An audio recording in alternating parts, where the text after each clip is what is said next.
Hey y'all, it's Stacey. Welcome back to the kitchen. Today we're tackling a vintage classic recipe. This is vanilla wafer cake.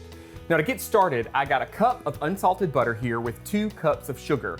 You're gonna wanna mix that together for about 5 minutes. Literally, I know 5 minutes. But what happens is, we gotta emulsify that butter and that sugar together. You're gonna see the color lighten, it's gonna whip up. That's a really important step with this and really with all pound cakes.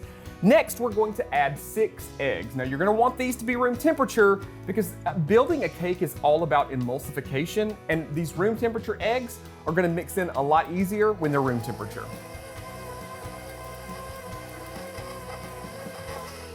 Now, once you're adding those eggs, you really only wanna mix enough just to get things combined, because once we've done that mixing with the butter and the sugar, we don't wanna overmix.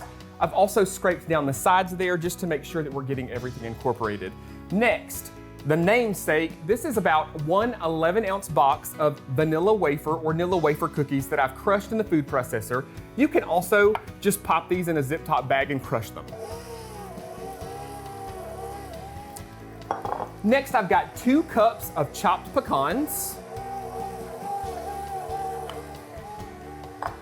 I've got about a half a cup of milk.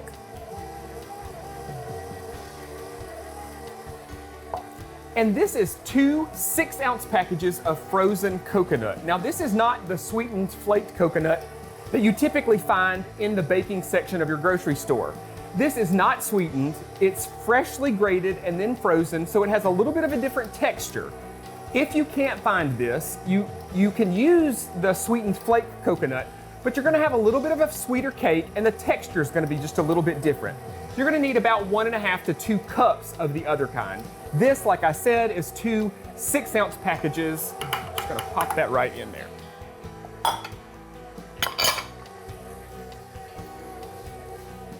I'm also adding 1 tablespoon of vanilla extract or vanilla flavoring. I've got a 10 to 12 cup bundt pan here that I've already sprayed and coated with flour.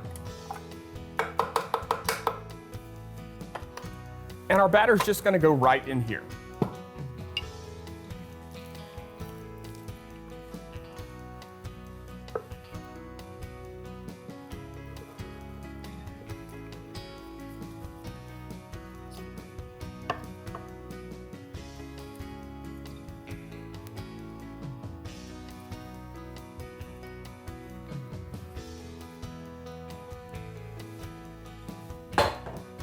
Just even this out a little bit. My oven is preheated to 325 degrees. This is gonna bake for about an hour or until a toothpick test yields just a few moist crumbs when it comes out. I've got one already done here. You're gonna wanna let this rest in the pan for about 5 to 10 minutes, cool just a little bit, and then you're gonna flip it out. This cake yields a super dense, moist cake that my family just loves. Folks, you can find this full recipe by heading over to the website at southernbite.com. Just visit the Simply Southern TV tab or in the menu bar right at the top. Y'all enjoy. Mary, I remember the day that we recorded that segment. Stacey crushed the vanilla wafers in a food processor. I was thinking that day that if you're mad with your boss or your spouse or somebody, you could put the cookies in a Ziploc bag and just wail away with a rolling pin. Delicious meal and stress relief. And how satisfying to serve that person a piece of the cake knowing that they helped you make it. Of course, besides the vanilla wafers, pecans are one of the primary ingredients, and we thank our friends at Priester's Pecans along I-65 in Fort Deposit for sponsoring today's recipe. And Mary and I appreciate the fact that you've chosen to spend the last half hour with us, and we hope you enjoyed the show.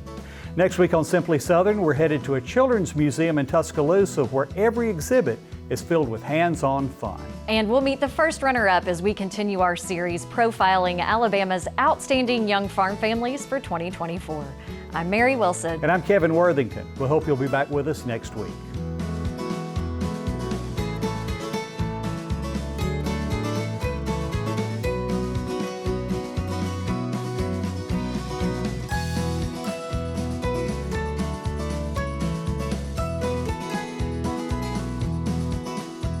Simply Southern is produced by the Alabama Farmers Federation and made possible with the support of Alabama Farmers Cooperative and these sponsors.